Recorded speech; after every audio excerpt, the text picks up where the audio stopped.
Welcome to Conversations on the Coast, the Bay Area's premier author interview program.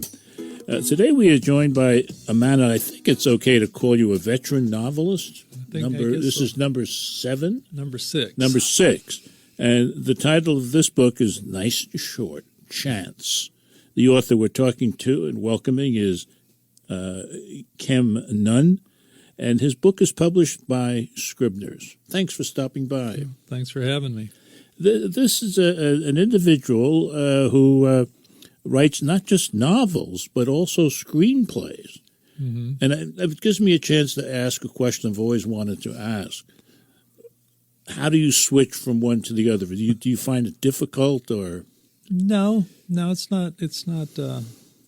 You have different tools in your bag, for each one, but it's not so hard to go back and forth.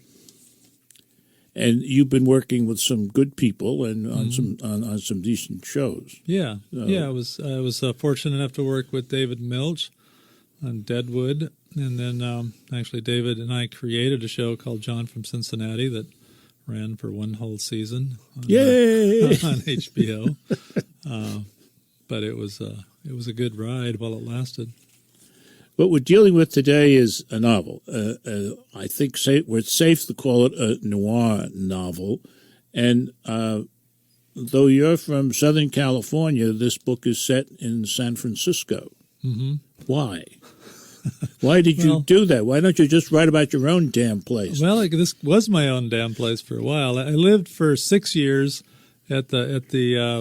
in a little town called Tamales, up in the kind of top end of Marin County. Nice place. It was a nice place, and I kicked myself every day for selling the house I owned up there. You sold it. Well, did you make out on the house? I did okay. 6 years ago, you would have done okay. Yeah, but I would rather have the house. And then I lived for a couple of years in Berkeley, and I used to come to the city quite often, so I felt like I knew something about the place. Well, you've not lived here recently, but you sure got a great memory for it. Well, that was with the help of Google Maps and a few other things. Well, it's more than that. It's capturing the sense of the place and its moods and everything like that. I mean, you do a fantastic job. Oh, thank you. I felt like you got it. Good. You got it. The in one sense, one could say of this book, it's all about one person. Mm-hmm. And it's the person which is the name of the title. And Chance is Dr. Eldon Chance. Mm-hmm. And in a way, it's all about him. And he's a very different kind of fellow in terms of hero and anti-hero. He's, I think, clearly an anti-hero. He's at a very low point in his life. And, in fact, I think the word Job comes up in the book a couple of times. Yeah. He really got, all the kicks in the pants that Job has. Mm-hmm. It's not a good time. No, well, I was also a book that I had kind of in the back of my head somewhere was Miss Lonely Hearts, the West novel. Okay. And of a guy who had been, remember in that book, the guy takes that job as a kind of joke, the Miss Lonely Hearts column, as I believe, and then it winds up just kind of being crushed by the amount of sadness that kind of comes at him once he has that. And I read a doctor friend of mine who's actually sitting here in the room with us allowed me to read some of his reports, names redacted. But I was thinking about somebody whose own life is unraveling, but also kind of being crushed by the amount of just sadness and kind of uppedness that they encounter in the world. And that's the life, I suppose. Yeah, and so that's kind of where we find Dr. Chance in the beginning, as a guy whose own life is unraveling, but who's also kind of worn down by just the stuff he's had to deal with in his profession. Yeah, you write about him at one point. Well, he thought now, watching the golden light and late wind play havoc with the clouds over the rooftops, he had been the good son. at least to a point. 20-odd years in the practice of medicine, and it had gotten him here to something very much resembling the oft-cited life of quiet desperation, unfulfilled in his work, divorced and indebted. Wow, is he indebted? Half in love with an impossible woman. There's more sex obsession than love, I think, but he's in love. A potentially malignant blip on another man's radar. If that wasn't the shits, he didn't know what was. So you read that better than I do. Oh. And the other thing that is outstanding in the book, at least to my lay mind, is the way you get across what it is to be the kind of doctor that he is. I mean, with respect to his specialty. Mm-hmm. And it's the man in the room, one Jonathan Miller. That's true. To whom we owe this. Yeah. That's right. Yeah, the three people that I cite there, Jonathan Mueller is a neuropsychiatrist. Ronald Newquist is a homicide detective. And Tom Kyer is a man who teaches Navy SEALs how to fight with knives and is a very interesting character in his own right. So those three people were of enormous help to me in kind of knitting this story together. And it's well knitted. You've done a great job with it. Really, it's seamless. It's seamless. One of the things that I want to discuss with you when we come back is the notion of the thriller and the whole notion of genre, mm-hmm. which is something you're not all that comfortable with. We'll talk about this stuff when we come back. All right. You're listening to Conversations on the Coast with Jim Foster. Follow us on Twitter at JimFosterCoc or send an email to jimfostercoc@gmail.com. Chance is the title of today's book. We're going to find out that it's more than a thriller in a couple of minutes. The author is Kem Nunn, and a fellow by the name of Elmore Leonard likes you. Mm-hmm. He said in part, Kem Nunn is one of a rare breed, a novelist who knows how to plot and tell a story.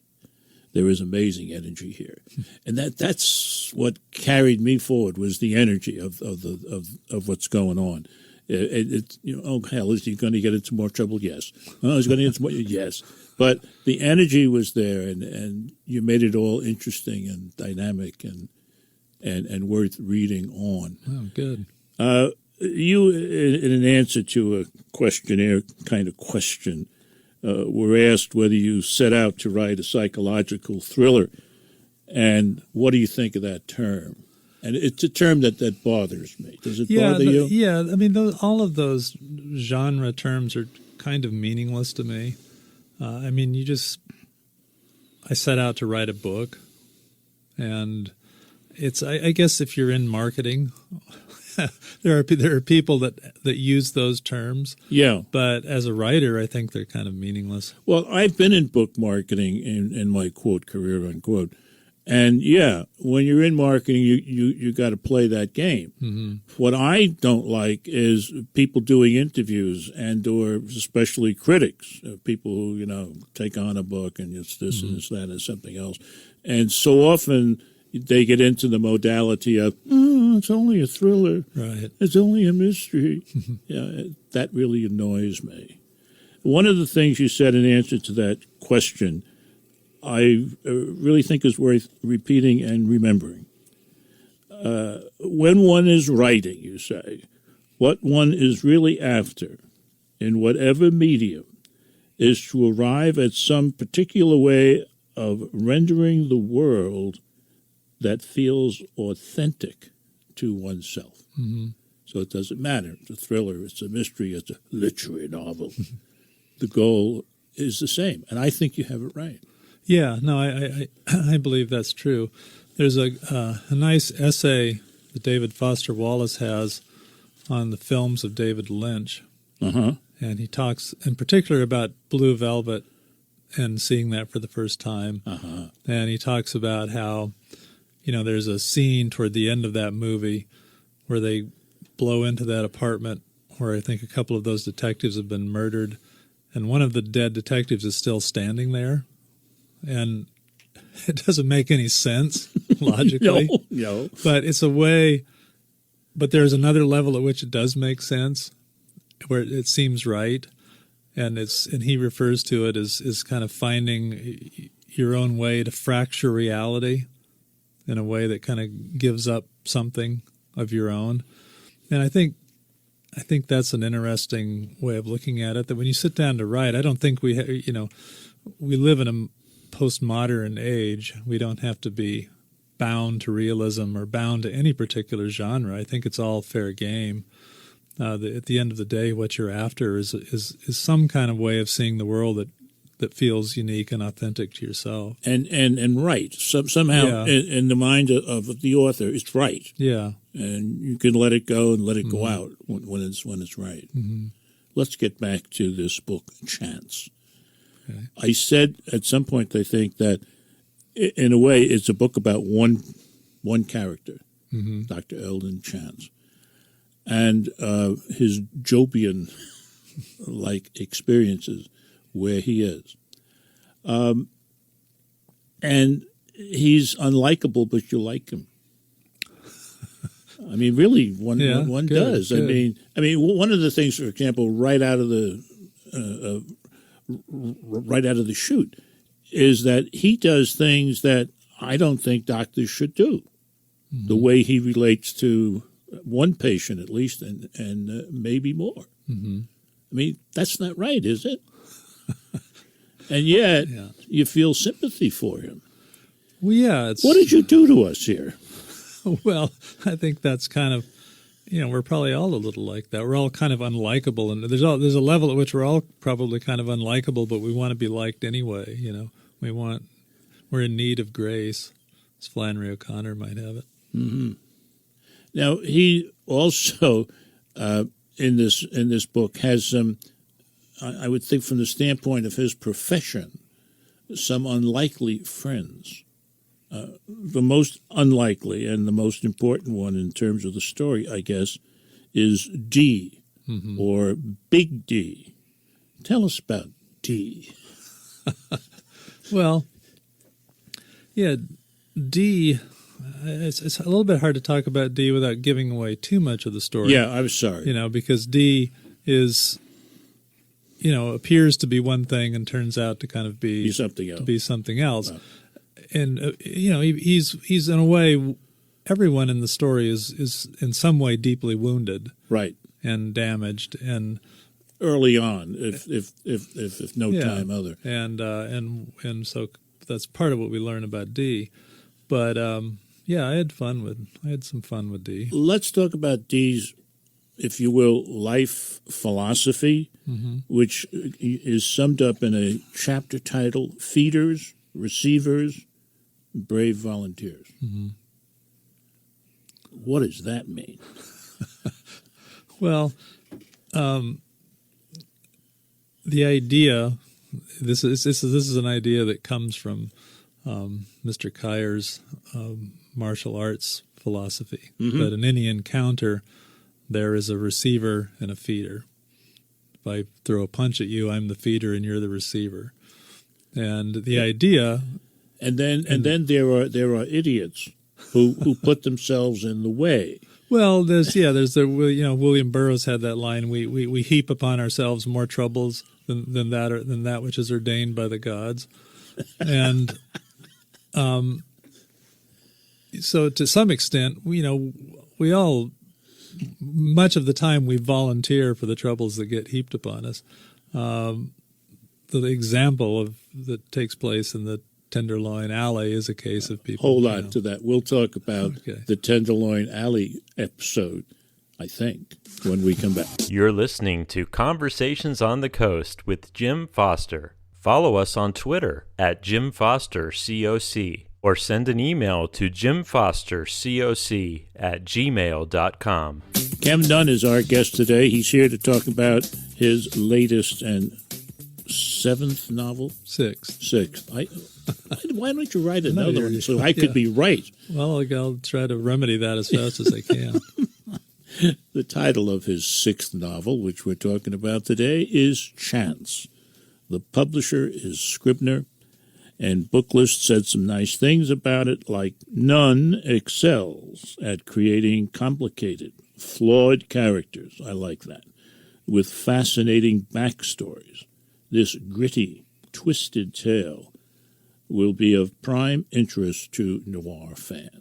So there they go, back into a category. Oh, only the noir fans. Everybody will like this book. Trust me. Trust me. One of the reasons they'll like this book are a couple of characters who are married but are battling each other. And I speak of a detective. Is he a lieutenant? He's just a detective. You never really know his rank. Okay. His name is Raymond Blackstone, and he's married to Jacqueline, who is a patient of the good doctor. Talk about them, if you can, as a pair. Well, you at first believe that she's a battered woman attempting to flee an abusive mate, attempting to get out from under this abusive, which in some ways she is, but of course it becomes more complicated than that as you move along, and you find out that in a way the two are kind of bound to one another, as are the stars in some binary system by by gravity, by such the principles of gravity that we'll learn about as we move on. Yeah, and he's one mean SOB, isn't he? He's not a guy that you want to get on the wrong side of. And she is what I think we call a dual personality. Well, she has some manner of dissociative identity disorder, and which manifests with at least one alternative personality, maybe more. Jackie. Jackie Black is one of her alters.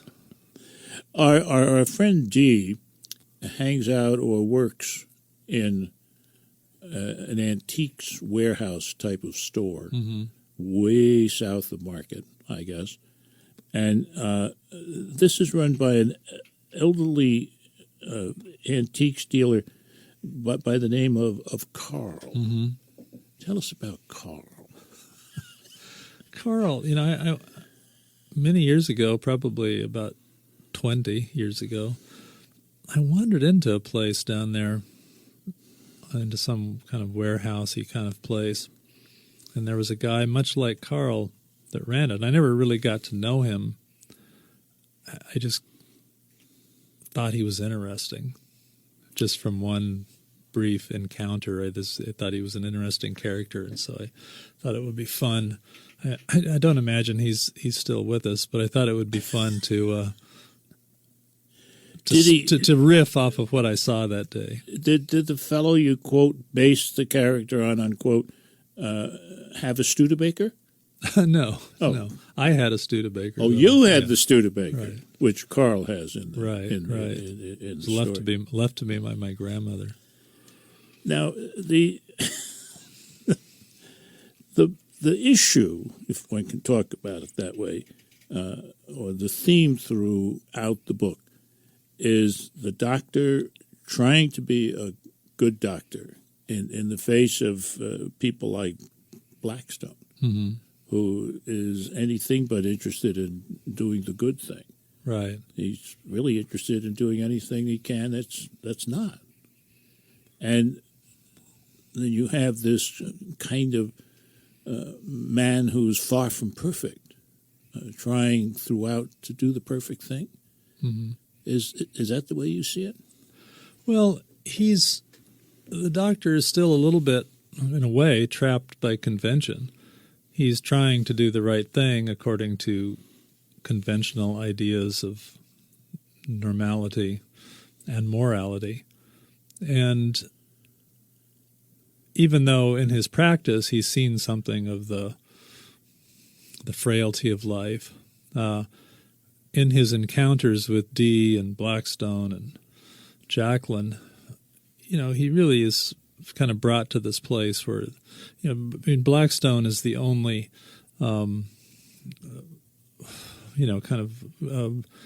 can't think of the word I want. He's the figure of authority. Mm-hmm. He's the conventional authority. Correct. And yet he's completely corrupt. Yeah, the enforcer. So in a world where morality seems a little bit upside down, and those places that we used to associate with some kind of moral behavior, states, churches, etc.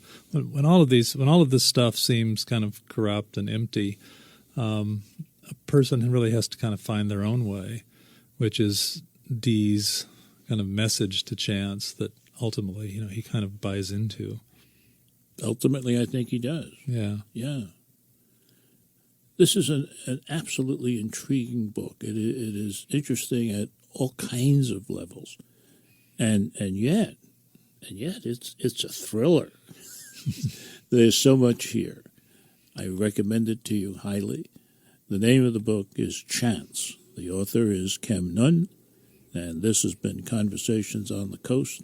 I'm Jim Foster. Follow us on Twitter at Jim Foster COC, or send an email to jimfostercoc@gmail.com.